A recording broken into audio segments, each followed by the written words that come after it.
Assalamualaikum warahmatullahi wabarakatuh.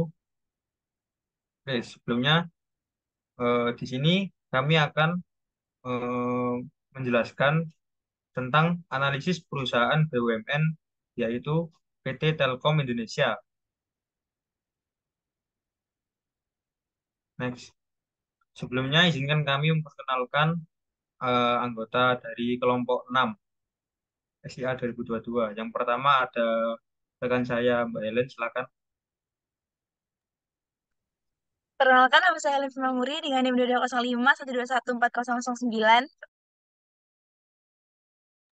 Selanjutnya ada saya sendiri, Muhammad Istiardani dengan NIM 2205121414. Perkenalkan, nama saya Audrina Zira Ramanyasari dengan NIM 2205121403. Lalu terakhir saya ada Irza Maulana Ramadan dengan NIM 220512141035. Oke, bisa di next. Oke, lanjut, lanjut. Bagian awal, kami akan menjelaskan apa itu struktur organisasi. Struktur organisasi adalah kerangka atau rangkaian yang mengatur tugas, tanggung jawab, hubungan, hierarki, dan wewenang di dalam suatu organisasi. Struktur ini menentukan bagaimana bagian-bagian atau departemen-departemen dalam organisasi berinteraksi satu sama lain, serta bagaimana aliran informasi, keputusan, dan tanggung jawab mengalir melalui organisasi. Bisa di next.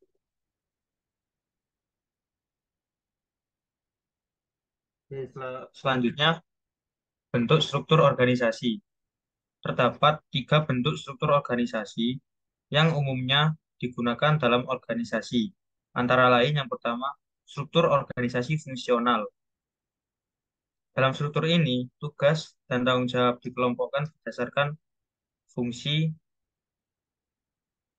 manajemen seperti keuangan, produksi, pemasaran, dan sumber daya manusia. Selanjutnya adalah struktur organisasi divisional. Struktur organisasi divisional adalah struktur organisasi yang mengelompokkan unit berdasarkan kesamaan produk, layanan, pasar, atau lokasi geografis. Selanjutnya ada struktur organisasi matriks. Struktur ini sering kali disebut dengan struktur organisasi proyek karena karyawan dalam unit fungsional harus terlibat dalam proyeksi organisasi. Saya dinas. Jadi selanjutnya, apa itu sistem informasi eksekutif? Jadi sistem informasi eksekutif adalah suatu sistem yang dirancang untuk memberikan informasi dan data yang relevan kepada para eksekutif dan manajemen tingkat atas dalam suatu organisasi. SIE bertujuan untuk membantu pengambilan keputusan strategis dengan menyajikan laporan, analisis, dan tampilan visual yang memungkinkan pemimpin perusahaan untuk memahami kondisi bisnis saat ini, mengidentifikasi tren, dan merencanakan langkah-langkah masa depan dengan memadukan data internal dan eksternal. SIE ini membantu para eksekutif untuk mengelola perusahaan dengan lebih efisien, meningkatkan kinerja, dan menjawab tantangan bisnis yang kompleks. Lalu, mengapa harus menggunakan SIE ini? Perusahaan secara umum perlu menggunakan sistem informasi eksekutif karena SIE memberikan alat yang kuat untuk meningkatkan pengambilan keputusan berdasarkan data yang akurat dan waktu nyata. Dengan SIE ini, manajemen dapat memonitor kinerja perusahaan, menganalisis tren pasar, mengelola sumber daya, dan merespon perubahan lingkungan bisnis dengan lebih efisien. Dan ini membantu perusahaan meningkatkan efisiensi operasional, mengurangi resiko, dan merencanakan strategi jangka panjang yang lebih baik. Yang semuanya penting dalam mencapai keberlanjutan dan pertumbuhan jangka panjang. Selanjutnya akan dilanjutkan oleh teman saya.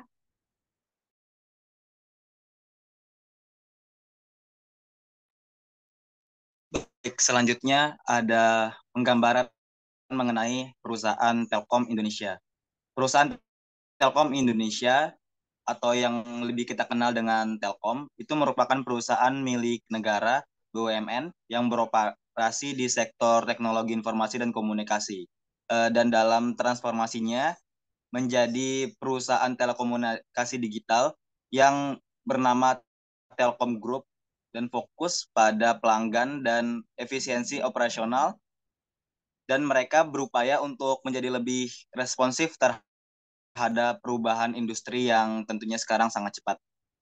Telkom Group terus berkembang seiring dengan perkembangan teknologi dan tetap berfokus pada industri telekomunikasi dan informasi. Tercatat hingga sekarang memiliki 6 produk portofolio yang melayani dalam berbagai segmen konsumen, termasuk korporat, perusahaan, perorangan, hingga segmen di luar dari yang udah disebutin tadi. Next.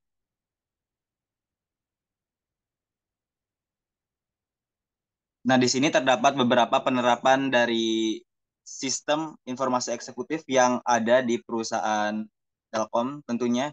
Yang pertama itu ada pemantauan kinerja keuangan. Di pemantauan kinerja keuangan ini, sistem informasi eksekutifnya digunakan untuk memberikan informasi yang real time mengenai kinerja keuangan perusahaan. Ini termasuk dalam laporan pendapatan serta pengeluaran dan profit yang diterima perusahaan. Lalu yang kedua ada manajemen pelanggan, yang dimana digunakan untuk membantu Telkom dalam mengelola data pelanggan, lalu memonitor tingkat kepuasan pelanggan, serta menganalisis tren perilaku dari pelanggan itu sendiri. Lalu yang ketiga ada analisis jaringan atau trafik jaringan, itu digunakan untuk menganalisis dari lintas jaringan dan kualitas layanan yang ada pada Telkom itu sendiri. Lalu selanjutnya ada manajemen inventaris, digunakan untuk menganalisis atau mengelola inventaris dari perusahaan dalam bentuk perangkat lunak atau dalam bentuk perangkat keras, mohon maaf, dan membantu dalam pemeliharaan dari manajemen inventaris secara efisien tentunya. Dan pemantauan dari proyek serta pengembangan juga menggunakan sistem informasi eksekutif.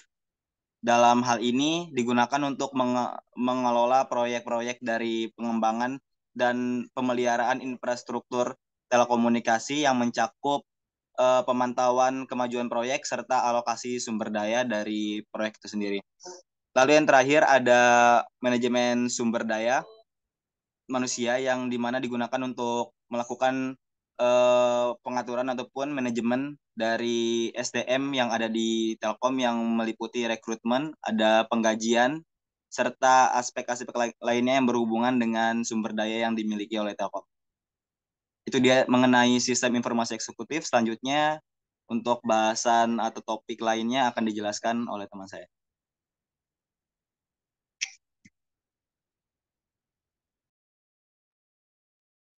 Baik, pada bagian ini saya akan menjelaskan beberapa role yang ada pada organisasi Telkom.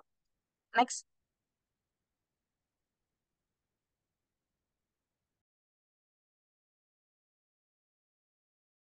Jadi untuk yang pertama ada Direktur Utama atau CEO.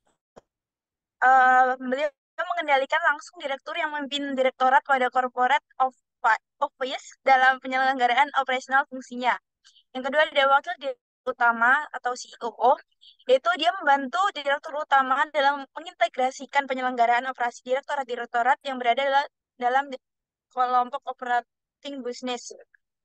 Yang ketiga ada Direktur Keuangan atau CFO,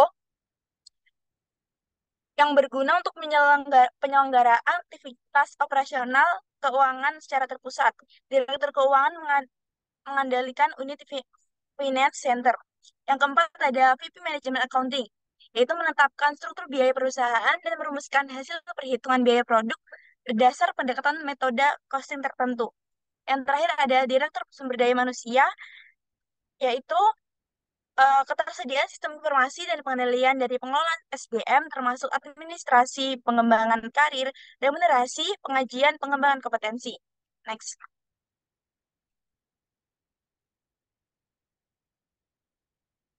Baik, slide selanjutnya saya akan menjelaskan keuntungan dan kerugian penggunaan struktur. Untuk keuntungannya yaitu yang pertama, akuntabilitas yang lebih jelas. Yang dimaksudkan, struktur organisasi divisional membantu dalam menetapkan tanggung jawab yang jelas kepada setiap divisi atau di PT Telkom, setiap divisinya memiliki manajemen sendiri yang bertanggung jawab untuk mencapai tujuan mereka. Yang kedua, ada respon terhadap perubahan cepat. Yang ketiga, ada pengambilan keputusan lokal. Yang keempat, penawaran produk yang beragam. Yang kelima adalah kecepatan respons. Selanjutnya ada kerugian penggunaan struktur. Yang pertama ada biaya meningkat.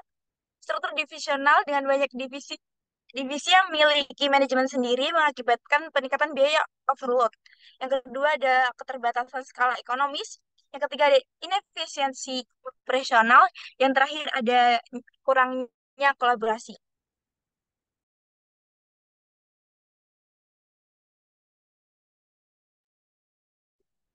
Nah, eh, itu merupakan penjelasan dari kelompok kami mengenai gambaran besar dari perusahaan Telkom yang meliputi struktur, bentuk struktur, hingga sistem informasi eksekutifnya yang diterapkan beserta plus minusnya. Semoga teman-teman dapat memahami penjelasan kami. Kurang lebihnya kami mohon maaf. Semoga kita dapat bertemu di lain waktu. Kami dari kelompok 6 pamit undur diri. Wassalamualaikum warahmatullahi wabarakatuh.